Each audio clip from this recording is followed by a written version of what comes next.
Сәлеметсіздер ме, құрметті көрермендер, каналымызға қош келдіңіздер. Әлемде және де Қазақстанда болып жатқан жаңалықтарды алғашқылар қатарында біле отырғыңыз келсе, арнамыздағы подписация және де бір ғана лайк түймесін баса кетуді ұмытпаңыз. Лайк түймесін басқан қолдарыңыз Кебатулланың қабырғасын ұстау нәсіп етсін. Ал ендеше бастадым.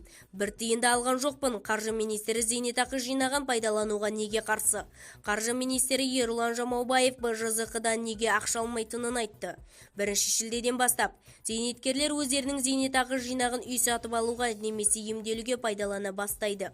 Үкімет қорларын журналистер Ерлан Жамаубаевтан осы бастамаға қатысты пікірін сұрады. Егер тарихқа оралсақ, БЖЗК не үшін құрылды?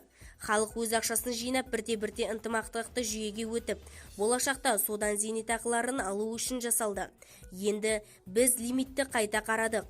Қазақстандықтардың басым бөлігінде аз қаражат қалды, деді министр. Бізді тамашалауды жалғастырыңыздар және де бір ғана лайк түймесін басып, сау саламатта болыңыздар.